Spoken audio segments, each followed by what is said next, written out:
പ്രമേഹ രോഗിയുടെ ഒരു ദിവസത്തെ ഭക്ഷണക്രമം എങ്ങനെയായിരിക്കണം എന്ന് നിങ്ങൾക്ക് പലർക്കും പല ലഘുലേഖകളായിട്ട് കിട്ടിയിട്ടുണ്ടാവാം. ഞാൻ ഇന്ന് സംസാരിക്കുന്നത് പ്രമേഹ രോഗിയുടെ ഒരു ദിവസത്തെ ജീവിതക്രമം എങ്ങനെയായിരിക്കണം എന്നുള്ളതിനെ പറ്റിയാണ്. ഭക്ഷണം മാത്രമല്ല, ജീവിത രീതിയും വളരെ വളരെ പ്രധാനമാണ്. ഒരാൾക്ക് പ്രമേഹം ഉണ്ട് എന്ന് കണ്ടെത്തിയെന്നാൽ അത് ഒരു 200-ലും കൂടുതൽ ഷുഗർ ലെവൽ നിൽക്കുന്നുണ്ട്, HbA1c ഒരു 7-ന് മുകളിലുണ്ട് എന്നുണ്ടെങ്കിൽ നമ്മൾ അപ്പോൾ മുതൽ പാലിക്കേണ്ടതായിട്ടുള്ള ചില രീതികളുണ്ട്, ജീവിതക്രമങ്ങളുണ്ട്. അപ്പോൾ അതുവഴി നമ്മുടെ ആരോഗ്യം മോശമാകാതെ സംരക്ഷിക്കാനും നമുക്ക് കോംപ്ലിക്കേഷൻസിലേക്ക് എത്തിപ്പെടാതിരിക്കാനും പ്രത്യേകമായിട്ട് ശ്രദ്ധിക്കാം. ഏറ്റവും പ്രധാനം, നമ്മുടെ ജീവിതത്തിലെ ഈ പരക്കം പാച്ചിലുണ്ടല്ലോ, അതല്പം ഒന്ന് കുറയ്ക്കണം. പലപ്പോഴും നമ്മൾ പണമുണ്ടാക്കാൻ വേണ്ടി ഭയങ്കരമായിട്ടങ്ങ് സ്ട്രെയിൻ എടുത്ത് ഭയങ്കര സ്ട്രെസ്ഫുള്ളായിട്ടുള്ള ഒരു ലൈഫ് ലീഡ് ചെയ്യുന്നവരായിരിക്കാം. അപ്പോൾ ഇങ്ങനെയുള്ള അസുഖങ്ങളൊക്കെ അതിൻ്റെ തുടക്കത്തിൽ തന്നെ കാണുമ്പോൾ നമ്മൾ ലൈഫിനെ കുറച്ചുകൂടി ഒന്ന് സിമ്പിളാക്കാൻ ശ്രമിക്കുക. നമ്മൾ ഒരുപാടൊന്നും ഓടണ്ട, ഒരുപാടൊന്നും സമ്പാദിച്ച് വയ്ക്കുകയും വേണ്ട, കടമൊന്നും ഇല്ലാത്ത രീതിയിൽ നമുക്ക് സുഭിക്ഷമായിട്ടങ്ങ് ജീവിച്ച് പോകാമെന്നുണ്ടെങ്കിൽ നമ്മൾ ഒത്തിരി സ്ട്രെയിൻ എടുക്കാൻ പോകാതിരിക്കുക എന്നുള്ളതാണ് ഏറ്റവും നല്ലത്. ചില ആൾക്കാരുണ്ട്, എന്നാൽ നേരെ തിരിച്ച് ഒരു പണിയും ചെയ്യില്ല, മഹാമടിയന്മാരായിട്ട് കഴിയുന്നവർ. അങ്ങനെയുള്ളവർ ആ രീതിയും മാറ്റിപ്പിടിക്കണം. കാരണം ഈ രണ്ട് എക്സ്ട്രീംസും പ്രശ്നങ്ങളാണ്. നമുക്ക് എൻജോയ് ചെയ്ത് ചെയ്യാവുന്ന ജോലികൾ എന്തും നമുക്ക് ചെയ്യാൻ പറ്റണം. കൃഷിപരമായിട്ടുള്ള കാര്യങ്ങളിൽ നമുക്ക് നമ്മുടെ മനസ്സിൻ്റെ സ്ട്രെസ്സ് ഉയർത്താത്ത രീതിയിലുള്ള വലിയ കട്ടിപ്പണിയോ ഭാരിച്ച ജോലികളോ ഉത്തരവാദിത്തങ്ങളോ ഒന്നും ഏറ്റെടുക്കേണ്ട വരുന്നില്ല. നമുക്ക് ആസ്വദിച്ച് ചെയ്യാവുന്ന എന്ത് പണിയാണെങ്കിലും നമുക്ക് ചെയ്യാം. അതെപ്പോൾ നമ്മുടെ സ്ട്രെസ് ലെവൽ ഉയർത്തുന്ന ഒരു ഘട്ടത്തിലേക്ക് വരുന്നു എന്ന് തോന്നുന്നു, നമുക്ക് അവിടെ വെച്ചത് നിർത്താം. അതിന് താഴെയുള്ള ജോലി മാത്രം ചെയ്താൽ മതി. അപ്പോൾ രാവിലെ ഒരു 6 മണിക്കെങ്കിലും എണീക്കുക എന്നുള്ളതാണ് ഒരു പ്രമേഹ രോഗി അല്ലെങ്കിൽ ഇതുപോലെ ജീവിതശൈലി രോഗങ്ങളുള്ള ഏതൊരാളും ചെയ്യേണ്ടത്. 6-6:30 വരെ കിടന്നുറങ്ങുന്നതിനും കുഴപ്പമില്ല. എത്രയും നേരത്തെ കിടന്നുറങ്ങുക, എന്നിട്ട് നേരത്തെ എണീക്കുക എന്നുള്ളതാണ് നല്ലത്. അപ്പോൾ പ്രഭാത കർമ്മങ്ങളും പ്രാർത്ഥനയും ഒക്കെ കഴിഞ്ഞിട്ട് നമുക്കൊരു അരമണിക്കൂർ പുറത്ത് പ്രകൃതിയിലേക്കൊന്ന് ഇറങ്ങി അവിടുത്തെ കാഴ്ചകളൊക്കെ ഒന്ന് കണ്ട് ഒരു അരമണിക്കൂർ ചെറിയൊരു നടത്തം ആകുന്നത് വളരെ നന്നായിരിക്കും. നമുക്ക് പോസിറ്റീവ് എനർജി കിട്ടാനും. നമുക്കറിയാം, ഈ രാവിലെ സമയങ്ങളിലാണ് കിളികളൊക്കെ അവരുടെ ജോലിക്കായിട്ട് പോകുന്നത്. അപ്പോൾ പ്രകൃതിയുമായിട്ട് ഇണങ്ങി നിൽക്കുമ്പോൾ നമുക്ക് ഒരുപാട് പോസിറ്റീവ് എനർജി കിട്ടുന്നുണ്ട്. ആ ഒരു എനർജി നമ്മുടെ ദിവസം മുഴുവൻ നമ്മുടെ കൂടെ നിലനിൽക്കുകയും ചെയ്യും. അപ്പോൾ രാവിലെ എണീക്കുമ്പോൾ തന്നെ വേണമെങ്കിൽ ഒരു കട്ടൻ കാപ്പി കുടിക്കാം. അപ്പോൾ ഈ കട്ടൻ കാപ്പി എന്ന് പറയുമ്പോൾ അതിൽ മധുരം ഇല്ലാത്തത് കുടിക്കുന്നതാണ് ഏറ്റവും നല്ലത്. ചിലർക്ക് മധുരമില്ലാതെ കാപ്പി കുടിക്കാനായിട്ട് കഴിയില്ല. അപ്പോൾ അങ്ങനെയുള്ളവർക്ക്, അങ്ങനെ നിർബന്ധമുള്ളവർക്ക് മാത്രം നമുക്ക് വേണമെങ്കിൽ ഷുഗർ ഫ്രീ ഉപയോഗിക്കാവുന്നതാണ്. ഷുഗർ ഫ്രീ ഗോൾഡ് പോലുള്ള സാധനങ്ങൾക്കൊക്കെ പഞ്ചസാരയോട് വളരെ അടുത്ത് നിൽക്കുന്ന മധുരം തന്നെ തരാനായിട്ട് പറ്റും. ഒരു കാരണവശാലും പഞ്ചസാര, ഉപ്പ് ഇതിൻ്റെ ഉപയോഗം പരമാവധി കുറയ്ക്കുക എന്ന് തന്നെയാണ് പറയാനുള്ളത്. ഗ്രീൻ ടീ നല്ലതാണ്. ഗ്രീൻ ടീ ആണെങ്കിലും ദിവസം 1-2 തവണ കുടിച്ചാൽ മതിയാവും. ഒത്തിരി കുടിക്കുന്നത് ഈ ചായ കാപ്പി പോലുള്ള സാധനങ്ങളാണെങ്കിലും അഭികാമ്യമല്ല. ഈ പാല് ഒഴിച്ചുള്ള ചായ കാപ്പി നമുക്ക് ഒരു നല്ല ഭക്ഷണമല്ല. പാല് കുടിക്കുന്നത് കുഞ്ഞുങ്ങൾക്ക് വേണ്ടി അവർക്ക് മാത്രം ഡൈജസ്റ്റ് ചെയ്യാൻ പാകത്തിനാണ്. അപ്പോൾ പാല് തന്നെ ഒരു പരിധിയിൽ കൂടുതൽ കുടിക്കുന്നത് പുളിച്ചുതേട്ടലുണ്ടാക്കാനും ഒക്കെ കാരണമായേക്കാം. പശു അതിൻ്റെ ക്രാവിന് വേണ്ടി സൂക്ഷിച്ചു വെച്ചിരിക്കുന്ന പാലാണ് നമ്മൾ അടിച്ചു മാറ്റി കുടിക്കുന്നത്. അത് ജീവിതാവസാനം വരെ പാല് കുടിച്ചു കഴിഞ്ഞിട്ടുണ്ടെങ്കിൽ നല്ല ആരോഗ്യം വയ്ക്കും എന്ന് പറയുന്നത് ഒരു തെറ്റിദ്ധാരണയാണ്. അതേസമയം അത് തൈരാക്കിയോ അല്ലെങ്കിൽ മോരും വെള്ളമായിട്ടോ ഒക്കെ കുടിച്ചു കഴിഞ്ഞിട്ടുണ്ടെങ്കിൽ അതിൽ ലാക്റ്റിക് ആസിഡ് ബാസിലസ് അടങ്ങിയിട്ടുണ്ട്. അതുകൊണ്ട് നമ്മുടെ ദഹനത്തിനെ പ്രോപ്പറാക്കി അതിനെ സംരക്ഷിക്കാനും സഹായിക്കാനുമുള്ള കഴിവുണ്ട്. ഇനി കട്ടൻ കാപ്പിയൊക്കെ കുടിച്ച് നമ്മുടെ പ്രഭാത കർമ്മങ്ങളൊക്കെ കഴിഞ്ഞു, ചെറിയൊരു നടത്തം കഴിഞ്ഞു, നമുക്ക് എക്സസൈസ് എന്ന കാര്യത്തെക്കുറിച്ച് ചിന്തിക്കാം. ഒരാളുടെ എക്സസൈസിൽ 3 കമ്പോണൻസ് ഉണ്ടാവണം. അതിന് എയ്റോബിക് കമ്പോണൻ്റ് ഉണ്ടാവണം, സ്ട്രെങ്തനിങ് ഉണ്ടാവണം, സ്റ്റാമിന കൂട്ടുന്ന രീതിയിലുള്ള എക്സസൈസ് ഉണ്ടാകണം. ഇങ്ങനെ 3 കമ്പോണൻസ് ആണ്. അപ്പോൾ എയ്റോബിക് എക്സസൈസ് എന്ന് പറയുമ്പോൾ നമ്മൾ ഉദ്ദേശിക്കുന്നത് നമ്മുടെ ഹാർട്ട് റേറ്റ് 140 വരെയെങ്കിലും ഉയർത്തുന്ന രീതിയിൽ. അപ്പോൾ ചുമ്മാ ഒരു നടത്തം എന്ന് പറയുന്നത് അതൊരു മടിയന്മാരുടെ വ്യായാമമാണ്. അതിനൊരു വ്യായാമമായിട്ട് കൂട്ടാൻ പറ്റില്ല. അപ്പോൾ ഇങ്ങനെ 140 വരെ കൂട്ടണമെന്നുണ്ടെങ്കിൽ നമ്മൾ എന്ത് ചെയ്യണം? ഒന്നെങ്കിൽ ഒരു 100 ജമ്പിങ് ജാക്സ് ചെയ്യാം. 100 പ്രാവശ്യം ഒന്ന് ചാടിയാൽ മതി, അവിടെ തന്നെ, പുറത്തോട്ട് ഇറങ്ങണ്ട. ഇപ്പോൾ മഴയൊക്കെ ആയതുകൊണ്ട് പുറത്തോട്ട് ഇറങ്ങാൻ പറ്റിയെന്ന് വരില്ല. 100 പ്രാവശ്യം ചാടാം. അല്ലെങ്കിൽ ഒരു 50 പുഷപ്പ് എടുക്കാം. അത് നമുക്ക് 2-3 ഇടവേളകൾ ഇട്ട് വേണമെങ്കിലും അങ്ങനെ ചെയ്യാം. അപ്പോൾ 140 വരെ നമ്മുടെ ഹാർട്ട് റേറ്റ് കൂട്ടിയെന്നാൽ മാത്രമേ അതിനെ എയ്റോബിക് വ്യായാമം എന്ന് വിളിക്കാൻ പറ്റുള്ളൂ. 2 സ്ട്രെങ്തനിങ് കമ്പോണൻ്റ് ഉണ്ടാവണം. നമ്മൾ വെയിറ്റ് ട്രെയിനിങ് ഇപ്പം ഡംബൽസ് എടുക്കുന്നതൊക്കെ സ്ട്രെങ്തനിങ് ആണ്. പുഷപ്പിനും അതിൻ്റെ ഒരു സ്ട്രെങ്തനിങ് കമ്പോണൻ്റ് ഉണ്ട്, നമ്മുടെ മസിൽസിനും ഒക്കെ വ്യായാമങ്ങൾ കിട്ടുന്ന രീതിയിൽ. അതുപോലെ സ്ക്വാറ്റ്സ്, പുഷപ്പിന് പോലെ തന്നെയാണ് സ്ക്വാറ്റ്സ് എന്ന് പറയുന്നത്, ഇരുന്നിട്ട് എണീക്കുന്ന രീതിയിലുള്ള എക്സസൈസ്. കൈ നേരെ വെച്ചതിന് ശേഷം മുട്ടും മടക്കി ഇങ്ങനെ ചെയ്യുന്ന എക്സസൈസ്, അത് ഒരു 20 പ്രാവശ്യം നമുക്ക് ചെയ്യാവുന്നതാണ്. അതേപോലെ തന്നെ ഇങ്ങനെയുള്ള ഡംബൽ ഉപയോഗിച്ചിട്ടുള്ള എക്സസൈസും വെയിറ്റ് ട്രെയിനിങ്ങും നമുക്ക് ഇഷ്ടം പോലെ വ്യായാമങ്ങൾ, ഇപ്പം സംശയങ്ങളുണ്ടെന്നുണ്ടെങ്കിൽ നിങ്ങൾക്ക് തന്നെ ചോദിക്കാവുന്നതാണ്. ഇത്തരത്തിലുള്ള എക്സസൈസുകൾ നമുക്ക് 20 മിനിറ്റ് മുതൽ ഒരു 30 മിനിറ്റ് വരെ എങ്കിലും ചെയ്തിരിക്കണം എല്ലാ ദിവസവും. നമ്മൾ ആ എക്സസൈസ് ചെയ്യുമ്പോൾ തന്നെ ആ ദിവസം മുഴുവൻ ആ ഊർജം നിലനിൽക്കും എന്നുള്ളത് നിങ്ങൾക്ക് തന്നെ അനുഭവിച്ചറിയാവുന്ന കാര്യമാണ്. പിന്നെ അടുത്തത് ബ്രേക്ക്ഫാസ്റ്റിലോട്ട് വരാം. നമുക്കൊരു 8-9 മണിയാകുമ്പോഴത്തേക്കും തന്നെ ബ്രേക്ക്ഫാസ്റ്റ് കഴിക്കാനായിട്ട് നോക്കാം. അത് ഒത്തിരി താമസിപ്പിക്കാതിരിക്കുകയാണ് നല്ലത്. അപ്പോൾ അതിന് തൊട്ട് മുമ്പായിട്ട് നമുക്ക് വേണ്ട മരുന്നുകൾ, ഇപ്പം മെറ്റ്ഫോമിൻ, ഗ്ലിമിപ്രൈഡ് പോലുള്ള ഷുഗറിൻ്റെ മരുന്നുകളൊക്കെ ഭക്ഷണത്തിന് മുമ്പ് അല്ലെങ്കിൽ ഭക്ഷണത്തോടൊപ്പം കഴിക്കാനായിട്ടാണ് പറയാം. ഭക്ഷണം ഒന്ന് കഴിച്ച് തുടങ്ങിയതിന് ശേഷം വേണമെങ്കിൽ കഴിക്കാം. ഗ്യാസ്ട്രൈറ്റിസ് ഉള്ളവർക്ക് ഗ്യാസിൻ്റെ ഗുളിക അതിന് മുമ്പായിട്ട് അരമണിക്കൂർ മുമ്പ് കഴിക്കാനായിട്ട് പറയാം.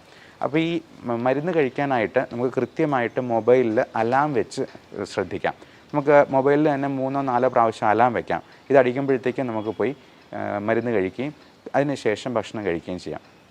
അപ്പോൾ ഭക്ഷണത്തിൽ നമ്മൾ ബ്രേക്ക്ഫാസ്റ്റിൽ എന്തൊക്കെ ചെയ്യണം? നമുക്ക് ഏറ്റവും നന്നായിട്ട് കഴിക്കാവുന്ന ഒരു സംഗതി ബ്രേക്ക്ഫാസ്റ്റാണ്. അപ്പോൾ നമ്മൾ ഈ എക്സസൈസൊക്കെ ചെയ്യുമ്പോഴത്തേക്കും നമുക്ക് അല്പം വിശപ്പും കൂടെ ആകും. അപ്പോൾ കാർബോഹൈഡ്രേറ്റിൻ്റെ അളവ് കുറയ്ക്കുക.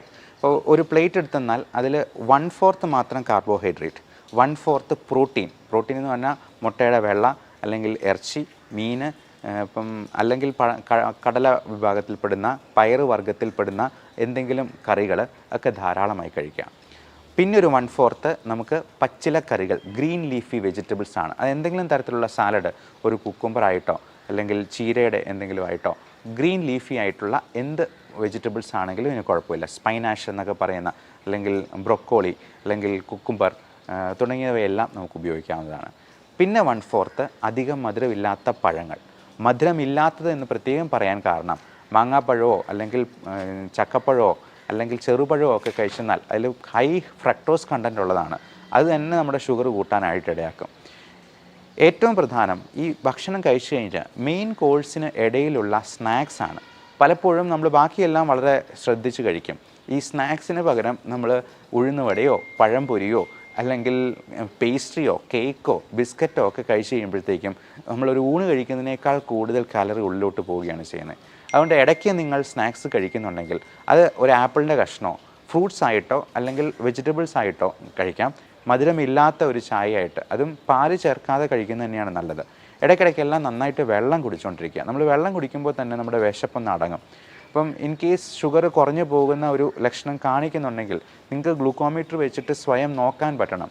Self monitoring of blood glucose എന്നാണ് അതിനെ പറയുക. അങ്ങനെ നോക്കി അത് എഴുതി വെച്ച് ഒരു ഡയറിയിൽ സൂക്ഷിക്കുക. എന്നിട്ട് അടുത്ത തവണ ഡോക്ടറെ പോയി കാണുമ്പോഴത്തേക്കും ഇത് കാണിച്ചു കൊടുക്കുക. അപ്പോൾ ഇൻസുലിൻ എടുക്കുന്നവരൊക്കെ ആണെന്നുണ്ടെങ്കിലും ഇങ്ങനെ കുറഞ്ഞു പോകുന്നുണ്ടെങ്കിൽ ഇൻസുലിൻ്റെ അളവിൽ നമ്മൾ സ്വല്പം വ്യത്യാസം വരുന്നത് 2-4 യൂണിറ്റ് കുറയ്ക്കാനായിട്ട് ഡോക്ടർ തന്നെ നിങ്ങളോട് പറഞ്ഞേക്കും. ഇനി അഥവാ ഷുഗർ നോക്കുമ്പോൾ 200-ന് മുകളിലാണ് നിൽക്കുന്നതെങ്കിൽ ചിലപ്പോൾ ഇൻസുലിൻ്റെ അളവ് 2 യൂണിറ്റെങ്കിലും കൂട്ടേണ്ടതായിട്ട് വന്നേക്കാം, അതിന് തൊട്ട് മുമ്പ് എടുക്കുന്ന ഇൻസുലിൻ്റെ അളവിൽ. അതുപോലെ നമ്മൾ ഷുഗർ നോർമലാണോ എന്ന് ഇടയ്ക്കിടയ്ക്ക് നോക്കുക. അതൊരു ഒബ്സഷൻ പോലെ ഇടയ്ക്കിടയ്ക്കെല്ലാം ഓരോ 5 മിനിറ്റ് കൂടുമ്പോഴും പോയി നോക്കണമെന്നല്ല. ദിവസം ഒരു 3 പ്രാവശ്യം വരെയൊക്കെ നമുക്ക് നോക്കുന്നതിൽ യാതൊരു തെറ്റുമില്ല. അത് കൂടുതലായിട്ട് നിൽക്കുന്നുണ്ടെന്നുണ്ടെങ്കിൽ നിങ്ങൾ ഡോക്ടറോട് ചോദിച്ച് മരുന്നുകളിൽ വേണ്ട അഡ്ജസ്റ്റ്മെൻറ്റുകൾ നടത്തുക. ഇപ്പം ചിലപ്പോൾ ചില മരുന്നുകൾ കൊണ്ട് കൺട്രോൾ ആയില്ലെങ്കിൽ വളരെ പുതിയ രീതിയിലുള്ള മരുന്നുകൾ ഇപ്പോൾ അവൈലബിൾ ആണ്. SGLT2 ഇൻഹിബിറ്റേഴ്സ്, DPP4 ഇൻഹിബിറ്റേഴ്സ് എന്നൊക്കെ പേരുള്ള, ഇപ്പം ഗ്ലിപ്റ്റിൻ എന്ന വാലുള്ള, ഗ്ലിഫോസിൻ എന്ന വാലുള്ള മരുന്നുകൾ ഇപ്പോൾ അവൈലബിൾ ആണ്. അതെല്ലാം നമുക്ക് അവരുടെ ഡോക്ടറുടെ നിർദ്ദേശപ്രകാരം നമുക്കൊന്ന് മാറ്റി അത് ഹൃദയത്തിൻ്റെ ആരോഗ്യത്തെ സംരക്ഷിക്കുന്ന, കിഡ്നിക്കും ലിവറിനും ഒന്നും യാതൊരുവിധ ടോക്സിസിറ്റിയും ഉണ്ടാക്കാത്ത രീതിയിലുള്ള മരുന്നുകൾ ഇന്ന് അവൈലബിൾ ആണ്. ഇനി ജോലിക്ക് പോകുന്ന ആൾക്കാർ, ഇപ്പം ജോലിക്ക് പോകുമ്പോഴത്തേക്കും നമ്മൾ ഈ ട്രാഫിക്കും അങ്ങനെയുള്ള കാര്യങ്ങളൊക്കെ ഉള്ളതുകൊണ്ട് ഇതെല്ലാം നമ്മുടെ സ്ട്രെസ് ലെവലെ ഉയർത്താൻ സാധ്യതയുണ്ട്. അപ്പം നമ്മുടേതൊരു സിമ്പിൾ ലൈഫ് ആകാനായിട്ട് സിംപ്ലിസിറ്റിയാണ് നമുക്ക് സിംപ്ലിസിറ്റിയാണ് ഏറ്റവും നല്ല സോഫിസ്റ്റിക്കേഷൻ എന്ന് പറയാറുണ്ട്. അതായത് സോഫിസ്റ്റിക്കേഷന് വേണ്ടി നമുക്ക് ഏറ്റവും സിമ്പിളാകാൻ പറ്റുമോ അത്രയും സിമ്പിളാവുക എന്നുള്ളതാണ്. ഇപ്പോൾ ജോലിക്ക് പോകുന്നതാണെന്നുണ്ടെങ്കിലും നമ്മൾ ഓട്ടിപ്പിടിച്ച് ബസ്സിലൊക്കെ കയറി പിടിച്ച് പോകുന്നതിനേക്കാളും നമുക്ക് സ്വതന്ത്രമായിട്ട് ഇച്ചിരി ഒരു 5 മിനിറ്റ് നേരത്തെ ഇറങ്ങിയിട്ടാണെങ്കിലും നമ്മൾ തിടുക്കം കൂട്ടാതെ വളരെ സാവധാനം വണ്ടി ഓടിച്ചാട്ടുന്നതാണെങ്കിലും ജോലി സ്ഥലത്തെത്തുക. ജോലിയിലാണെങ്കിലും അധികം സ്ട്രെസ് ഉണ്ടാക്കാത്ത രീതിയിൽ അതിനെ പരിമിതപ്പെടുത്താനായിട്ട് നമുക്ക് കഴിയണം. മാത്രമല്ല, ഈ ജോലിക്കിടയിൽ നമുക്ക് ടെൻഷൻ ഉണ്ടാക്കുന്ന സംഗതികൾ ഉണ്ടാകുമ്പോഴത്തേക്കും അതിനെ ഒന്ന് ലഘൂകരിക്കാൻ പറ്റിയ രീതികളും നമുക്ക് വേണമെങ്കിൽ ജോലിയിൽ തന്നെ ക്രമീകരിക്കാവുന്നതാണ്. പലപ്പോഴും വലിയ കോർപ്പറേറ്റ് കമ്പനികളൊക്കെ അവരുടെ ജോലിസ്ഥലം ഏറ്റവും മനോഹരമാക്കി വെക്കുന്നതിൻ്റെ കാര്യം ഇതാണ്. കാരണം ജോലിസ്ഥലത്ത് ഏറ്റവും നന്നായിട്ട് കൂടുതൽ സമയം ചെലവഴിക്കാനായിട്ട് അവരുടെ എംപ്ലോയീസിനെ പ്രാപ്തമാക്കുന്ന രീതിയിൽ അതിനെ മോഡിഫൈ ചെയ്യുകയാണ് ചെയ്യുന്നത്. അപ്പോൾ പലപ്പോഴും ഞങ്ങളുടെ ക്ലിനിക്കിലോ ഹോസ്പിറ്റലിലൊക്കെ ആണെന്നുണ്ടെങ്കിലും ചെറിയൊരു പാട്ട് വയ്ക്കും, ചിലപ്പോൾ ടി വി വയ്ക്കും. അപ്പോൾ ടി വിയിലെ ഒരു പാട്ടോ മ്യൂസിക്കോ ഒക്കെ പ്ലേ ചെയ്യുമ്പോഴത്തേക്കും നമ്മൾ പോലും അറിയാതെ കൂടുതൽ ഊർജ്ജത്തോടു കൂടി നമുക്ക് ജോലി ചെയ്യാനായിട്ട് കഴിയും. ചില സർജന്മാരൊക്കെ ആണെന്നുണ്ടെങ്കിൽ, അല്ലെങ്കിൽ ഞങ്ങൾ പ്രൊസീജിയർ ചെയ്യുമ്പോൾ ബ്രോങ്കോസ്കോപ്പി എൻഡോസ്കോപ്പി ഒക്കെ ചെയ്യുമ്പോഴത്തേക്കും സൈഡിലൊരു ചെറിയ പാട്ടും വയ്ക്കും. അപ്പോൾ പാട്ട് വയ്ക്കുമ്പോഴത്തേക്കും നമ്മുടെ സ്ട്രെസ്സിനെ ഒന്ന് കുറയ്ക്കാനായിട്ട് അതിന് അത്ഭുതകരമായിട്ടുള്ള ഒരു കഴിവുണ്ട്. അതുപോലെ നമ്മൾ വർക്ക് ഇൻ സ്റ്റൈൽ എന്ന് പറയും. ചില സർജൻസൊക്കെ ആണെന്നുണ്ടെങ്കിൽ അവർ ഈ സർജറി ചെയ്യുന്നതിൻ്റെ ഇടയിൽ കത്രികയൊക്കെ ഇങ്ങനെ തിരിക്കുന്നത് ഒരു സ്റ്റൈലിൽ നമ്മുടെ രജനീകാന്ത് തിരിക്കുന്ന പോലെ ഇങ്ങനെ തിരിച്ച് കാണിക്കാറൊക്കെ ഉണ്ട്. അതുപോലെ അവർ സർജറി കഴിഞ്ഞെന്നാൽ ഗ്ലൗസ് ഊരിയിട്ട് ഇങ്ങനെ ഒരു ആക്ഷൻ കൊണ്ട് ഗ്ലൗസ് നേരെ പോയി വേസ്റ്റ് ബിന്നിൽ പോയി വീഴുന്ന രീതിയിൽ ഒരു സ്റ്റൈൽ കാണിക്കാറുണ്ട്. അപ്പോൾ ഇങ്ങനെയുള്ള സ്റ്റൈലുകളും തമാശകളും ഒക്കെ നമ്മുടെ ജോലി ഭാരത്തെ കുറയ്ക്കുന്ന രീതിയിൽ, അപ്പോൾ ഒരിക്കലും നമ്മുടെ ജോലിയെ കോംപ്രമൈസ് ചെയ്തുകൊണ്ടല്ല, പേഷ്യൻസിന് എന്തെങ്കിലും പ്രശ്നം ഉണ്ടാകുമ്പോൾ നമുക്ക് ഈ പറഞ്ഞ പോലെ സ്റ്റൈൽ കാണിച്ചുകൊണ്ട് നിൽക്കാനൊന്നും കഴിയില്ല. അപ്പോൾ എത്രമാത്രം സ്ട്രെസ്സ് കുറയ്ക്കാൻ പറ്റുന്ന രീതിയിൽ അത് എൻജോയ് ചെയ്യാൻ പറ്റും എന്നുള്ളത് ഓരോരുത്തരുടെയും കയ്യിലിരിക്കുന്ന കാര്യങ്ങളാണ്. അപ്പം ചിലപ്പോൾ നമുക്ക് ഒരു ക്ലീനിങ് ജോലി ചെയ്യുന്ന ഒരാൾക്ക് പോലും ആ ജോലി ഏറ്റവും ഭംഗിയായിട്ട് എൻജോയ് ചെയ്യാം, ആ ക്ലീനിങ് പ്രോസസ്സിനെ ഏറ്റവും ആസ്വദിക്കാം. അപ്പോൾ ഏറ്റവും നന്നായി ആസ്വദിച്ച് ചെയ്യുക എന്നുള്ളതാണ് നമ്മുടെ മാനസികാരോഗ്യത്തിനും ശാരീരികാരോഗ്യത്തിനും ഹെൽപ്പ് ചെയ്യുന്ന ഏറ്റവും നല്ല രീതി. അടുത്ത് നമ്മൾക്ക് ഉച്ചഭക്ഷണത്തെ പറ്റി നോക്കാം. ഈ ഉച്ചഭക്ഷണവും ഡിന്നറും നമുക്ക് പരമാവധി കാർബോഹൈഡ്രേറ്റ്സിനെ കുറച്ച് നിർത്തിക്കൊണ്ട് പ്രോട്ടീൻ കൂടുതലാക്കുകയും അതുപോലെ വെജിറ്റബിൾസും ഫ്രൂട്ട്സും കൂടുതൽ ആഡ് ചെയ്യുകയും ചെയ്യാം. ഇപ്പോൾ ചോറ് ഉപയോഗിക്കുന്നുണ്ടെങ്കിൽ തവിടുള്ള ചോറ് ഉപയോഗിക്കാം. അത് ഏറ്റവും കുറഞ്ഞ് ഞാൻ നേരത്തെ പറഞ്ഞ പോലെ ഈ പ്ലേറ്റ് മെത്തേഡ് ഉപയോഗിച്ച് 1/4 മാത്രം കാർബോഹൈഡ്രേറ്റ്സ്, അത് ഏറ്റവും തവിടുള്ള അരി കൊണ്ടുള്ള ചോറാണ് ഏറ്റവും ഉത്തമം. അതുപോലെ ചപ്പാത്തി ആണെന്നുണ്ടെങ്കിലും നമ്മൾ 2-3 ചപ്പാത്തി അതിൽ കൂടുതൽ കഴിക്കുന്നത് തീർച്ചയായിട്ടും അതുകൊണ്ട് ഉണ്ടാകുന്ന അഡ്വാൻറ്റേജസിനേക്കാൾ ദൂഷ്യങ്ങൾ തന്നെയാണ് ഉണ്ടാവുക. നമ്മൾ ചോറ് ഒഴിവാക്കിയിട്ട് 5 ചപ്പാത്തി കഴിച്ചെന്നാൽ അതുകൊണ്ട് പ്രത്യേകിച്ച് പ്രയോജനമൊന്നും ഇല്ല എന്ന് പറയാം. ഇപ്പോൾ കറികളാണെന്നുണ്ടെങ്കിൽ നേരത്തെ പറഞ്ഞ 1/4 പ്രോട്ടീൻസ്, 1/4 ഗ്രീൻ ലീഫി വെജിറ്റബിൾസ്, 1/4 മധുരമില്ലാത്ത പഴങ്ങൾ എന്നുള്ള രീതിയിൽ ക്രമീകരിക്കുക. ഇടയ്ക്കിടയ്ക്കെല്ലാം നന്നായിട്ട് വെള്ളം കുടിക്കുക. വൈകിട്ട് ഒരു ചായ ആകുന്നതിന് കുഴപ്പമില്ല. ചായയുടെ കൂടെ സ്നാക്സ് വേണമെന്നുണ്ടെങ്കിൽ പഴം പുഴുങ്ങിയതിൻ്റെ ഒരു പകുതി, അധികം പഴുത്തതല്ലാത്ത പഴത്തിൻ്റെ ഒരു പകുതി, പിന്നെ മധുരമില്ലാത്ത ബിസ്ക്കറ്റ്, ഫൈബർ കണ്ടൻറ്റുള്ള ബിസ്ക്കറ്റ്, ഇതൊക്കെ കൂടുതലായിട്ട് ഡയബറ്റിക് രോഗികൾക്കും കഴിക്കാവുന്നതാണ്. ഉപ്പിൻ്റെ അളവ് പരമാവധി കുറയ്ക്കുക. ഉണക്കമീൻ, അച്ചാറ്, പപ്പടം തുടങ്ങിയ സാധനങ്ങളെല്ലാം ഉപ്പിൻ്റെ അംശം കൂടുതലായിട്ട് കൂട്ടാനായിട്ട് സാധ്യതയുണ്ട്. ഇത് തന്നെ ബി പിക്കും ഷുഗറിനും ഒക്കെ ആകെ മൊത്തമുള്ള നീർക്കെട്ട് ഉണ്ടാക്കാനായിട്ടും അത് സാധ്യതയുണ്ട് എന്നുള്ളത് കൊണ്ട് ഉപ്പും പഞ്ചസാരയും പരമാവധി കുറച്ച് നിർത്തുക തന്നെ ചെയ്യാം. അപ്പോൾ വൈകുന്നേരം നമ്മൾ ഒത്തിരി ലേറ്റായിട്ട് വർക്ക് ചെയ്ത് ഒത്തിരി ലേറ്റായി ക്ഷീണിച്ച് ചെല്ലുന്നതിനേക്കാൾ നല്ലത് നമുക്ക് ഒരു 6 മണിയോടുകൂടി തന്നെയെങ്കിലും നമ്മുടെ ജോലികൾ അവസാനിപ്പിച്ച് വീട്ടിലെത്തി ഒരു ക്വാളിറ്റി ടൈം സ്പെൻഡ് ചെയ്യാനായിട്ട്, ഒരു കുളിയൊക്കെ കഴിഞ്ഞിട്ട് നമുക്ക് കുറച്ച് നേരം വേണമെങ്കിൽ ഒന്ന് പുറത്തുകൂടി ഒന്ന് നടക്കാം. ഇനി ഒരു സിനിമ കാണണമെന്നുണ്ടെങ്കിൽ അങ്ങനെ ആകാം. അപ്പം സിനിമ കാണുമ്പോഴും നമുക്ക് ടി വി കാണുമ്പോഴും ഒക്കെ നമ്മൾ ഈ സോഫയിലിരുന്ന് വെറുതെ ഇരുന്ന് കാണുന്നതിനേക്കാൾ നല്ലത് നമുക്കൊരു ട്രെഡ്മില്ല് ഉണ്ടെന്നുണ്ടെങ്കിൽ അത് ടി വിയുടെ മുമ്പിൽ തന്നെ പ്ലേസ് ചെയ്യുക എന്നുള്ളതാണ്. അപ്പോൾ നടന്നുകൊണ്ട് തന്നെ നമുക്ക് സിനിമ കാണാം, ചെറിയ എക്സസൈസ് ചെയ്തുകൊണ്ട് തന്നെ സിനിമ കാണാം. സുംബ ഡാൻസിങ് പോലുള്ള കാര്യങ്ങൾ പ്രാക്ടീസ് ചെയ്യാം. ഡാൻസ് പ്രാക്ടീസ് ചെയ്യുന്നതും കുട്ടികളുടെ കൂടെ കളിക്കുന്നതും ഒക്കെ ഒരു ചെറിയ മോഡറേറ്റ് ആക്ടിവിറ്റി ആയിട്ട് തന്നെ നമുക്ക് കണക്കാക്കാം. ഉച്ചയുറക്കം പലപ്പോഴും 2-3 മണിക്കൂറൊക്കെ ഉറങ്ങിക്കഴിഞ്ഞാൽ രാത്രി നമുക്ക് നിദ്രാദേവത തിരിഞ്ഞു നോക്കുക പോലും ഉണ്ടാകത്തില്ല. അതുകൊണ്ട് ഉച്ച കഴിഞ്ഞുള്ള ഉറക്കം ഒരു അരമണിക്കൂർ മാത്രമായിട്ട് പരിമിതപ്പെടുത്തുക. അങ്ങേയറ്റം ഏറിപ്പോയെന്നാൽ 1 മണിക്കൂർ, അതിൽ കൂടുതൽ ഉറങ്ങുന്നത് നല്ലതല്ല. നമ്മുടെ എനർജി ലെവൽ കുറച്ച് കളയാനാണ് അത് സാധ്യത ഉണ്ടാക്കുക. അതുകൊണ്ട് ഈ short time nap, power nap എന്നാണ് നമ്മളതിനെ പറയാം, അത് അരമണിക്കൂറായിട്ട് നിർത്തുക. ഇപ്പം ജോലി സ്ഥലത്ത് അതിന് പറ്റുന്ന സാഹചര്യങ്ങളുണ്ടെങ്കിൽ മാത്രം മതി. അതിൽ കൂടുതൽ ഉറങ്ങാതിരിക്കുക എന്നുള്ളതാണ് അഭികാമ്യം. പിന്നെ രാത്രിയിലുള്ള ഉറക്കം, രാത്രി നമ്മൾ ഈ ഗാഡ്ജറ്റ്സിൻ്റെ ഉപയോഗം ഒരു 8 മണിക്ക് മുമ്പെങ്കിലും നിർത്തുന്നതാണ് നല്ലത്, അങ്ങേയറ്റം 9 മണി വരെ. അതിനുശേഷം നമ്മൾ ഞെട്ടിപ്പിക്കുന്ന വാർത്തകളും ന്യൂസുകളും ന്യൂസ് ചാനലുകളും പത്രങ്ങൾ പോലും വായിക്കുന്നത് അത്ര നല്ലതായിരിക്കില്ല. നമ്മുടെ ഉറക്കത്തിലേക്ക് തള്ളിവിടുന്ന, നമ്മൾ അടുത്ത പ്ലാനുകളും പദ്ധതികളും ഒക്കെ വെച്ച് ഒരുപാട് സ്ട്രെസ്ഡ് ഔട്ട് ആകുന്നതിനേക്കാൾ നല്ലത് നമുക്കൊരു അഫർമേഷൻ ടെക്നിക്ക്, നമുക്ക് ഈ ഇമേജിങ് ടെക്നിക്കൊക്കെ ഉപയോഗിച്ചുകൊണ്ട് നല്ലൊരു ജീവിതത്തെപ്പറ്റി സ്വപ്നം കണ്ടുകൊണ്ട് ഉറങ്ങുന്നതാണ്. ഒരിക്കലും ഒത്തിരി ആവലാതികൾ, കഴിഞ്ഞ ദിവസം വന്ന ഒരു മനുഷ്യൻ പറഞ്ഞത്, ഒരു പേന കാണാതെ പോയി കഴിഞ്ഞാൽ പോലും എനിക്ക് ടെൻഷനാണ് എന്ന്. കുഞ്ഞു കുഞ്ഞു കാര്യങ്ങളെ നമുക്ക് അതിൻ്റെ പാട്ടിന് വിടുക, നമ്മളത് അങ്ങ് മനഃപൂർവ്വം മറന്നു കളയുക. നമുക്ക് ആ കാര്യം മനസ്സിൽ നിന്ന് അങ്ങ് എടുത്തു കളഞ്ഞ് പുതിയ കാര്യങ്ങളിലേക്ക് മനസ്സിനെ കോൺസെൻട്രേറ്റ് ചെയ്യാനായിട്ട് ശ്രമിക്കുക. അപ്പോൾ വൈകുന്നേരത്തെ അത്താഴമാണെങ്കിലും ഏറ്റവും യാചകനെ പോലെ കഴിക്കണമെന്നാണ് പറയുക. അപ്പം എത്രയും നേരത്തെ കിടന്നുറങ്ങുന്നോ അത്രയും നമുക്ക് ഡിന്നർ ചുരുക്കാൻ പറ്റും. ഒരു ദിവസം ഡിന്നർ ഒഴിവാക്കിയാൽ തന്നെ നമുക്ക് 200 grams ബോഡി വെയിറ്റ് കുറയ്ക്കാം. പിറ്റേ ദിവസം നമ്മൾ ഡെസിമൽ പ്ലേസസും കൂടെയുള്ള ഒരു ബോഡി വെയിറ്റ് ബാലൻസ് നോക്കിയെന്നാൽ അറിയാം, അതിൽ 0.2 kilograms കുറവായിരിക്കും, 200 grams കുറവായിരിക്കും. അപ്പോൾ അങ്ങനെ നമ്മൾ ഇപ്പോൾ ഒരു ടാർഗറ്റ് വയ്ക്കുക. നമുക്കറിയാം പൃഥ്വിരാജിനെ പോലുള്ള നടന്മാരൊക്കെ ആടുജീവിതത്തിന് വേണ്ടി എത്ര വെയിറ്റാണ് കുറച്ചിരിക്കുന്നത്, അപ്പോൾ അവരെന്തുമാത്രം ഹാർഡ് വർക്ക് അതിന് വേണ്ടി കൊടുത്തിട്ടുണ്ടാവാം. അപ്പോൾ ഇത്രയും പ്രായമുള്ള ഒരാൾക്കും ഈ ബോഡി വെയിറ്റ് കുറയ്ക്കാൻ പറ്റുമെങ്കിൽ, പൃഥ്വിരാജിന് 40 വയസ്സ് അടുപ്പിച്ച് പ്രായമാകുന്നു, അപ്പം അദ്ദേഹത്തിന് അങ്ങനെ പറ്റിയെന്നുണ്ടെന്നുണ്ടെങ്കിൽ എന്തുകൊണ്ട് ബാക്കിയുള്ളവർക്കും പറ്റില്ല? അപ്പോൾ ഇങ്ങനെയുള്ള ആൾക്കാരെ നമ്മൾ ഒരു മാതൃകയായിട്ട് സ്വീകരിച്ചുകൊണ്ട് നമുക്ക് ഡിന്നർ ഒഴിവാക്കാൻ പറ്റുവാണെങ്കിൽ ഏറ്റവും നല്ലത്. അല്ലെങ്കിൽ 0 calorie ആയിട്ടുള്ള കുക്കുംബർ വെച്ചിട്ടുള്ള എന്തെങ്കിലും സാലഡ് വെച്ചിട്ട് അതിനെ നമുക്ക് കോമ്പൻസേറ്റ് ചെയ്യാനായിട്ട് നോക്കാം. ഇനി അത്രയും പറ്റിയില്ലെങ്കിൽ ചെറിയ രീതിയിൽ എന്തെങ്കിലും കാർബോഹൈഡ്രേറ്റ് കഴിച്ച് മുത്താറി പോലുള്ള എന്തെങ്കിലും ധാന്യങ്ങൾ കൊണ്ട് നമുക്കിതിനെ കോമ്പൻസേറ്റ് ചെയ്യാൻ പറ്റും. അപ്പോൾ പല ധാന്യങ്ങളും, പാല്, മുട്ട പോലുള്ള സാധനങ്ങൾ പോലും അലർജി ഉണ്ടാക്കാം, ഇൻടോളറൻസ് ഉണ്ടാക്കാം. ഇപ്പോൾ ഗോതമ്പിൻ്റെ അലർജിക്ക് ഗ്ലൂട്ടൻ ഇൻടോളറൻസ് എന്നും പാലിൻ്റെ അലർജിക്ക് മിൽക്ക് ഇൻടോളറൻസ് എന്നും നമ്മൾ വിളിക്കാറുണ്ട്. അപ്പോൾ ഇതൊക്കെ ഉണ്ടോ എന്നുള്ളത് കണ്ടുപിടിക്കുന്നത് വളരെയധികം നന്നായിരിക്കും. കാരണം പല ഓട്ടോ ഇമ്മ്യൂൺ ഡിസീസസിനും, ഈവൻ ജോയിൻറ്റ് പെയിൻ, ആമവാദം, സന്ധിവാദം തുടങ്ങിയ പ്രശ്നങ്ങൾക്കുമൊക്കെ ഈ പറയുന്ന ഫുഡ് ഇൻടോളറൻസ് ഒരു വലിയ കാരണമായിരിക്കും. അതിൻ്റെ ട്രിഗറിങ് ഫാക്ടർ നമ്മുടെ ഭക്ഷണത്തിൽ നിന്നായിരിക്കാം.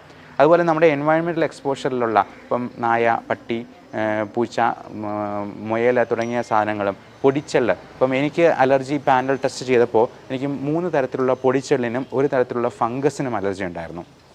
ഇതൊക്കെ നമ്മുടെ ചുറ്റുമുണ്ട്. അപ്പോൾ ഇത് നമ്മൾ ഈ 71 അലർജൻസിൻ്റെ ഒരു പാനൽ വെച്ചിട്ട് കയ്യിൽ വരച്ച് നോക്കി ഓരോന്നിൻ്റെയും റിയാക്ഷൻ കൃത്യമായിട്ട് അളന്ന് നോക്കി കണ്ടുപിടിക്കുന്ന ഒരു ടെസ്റ്റാണ്.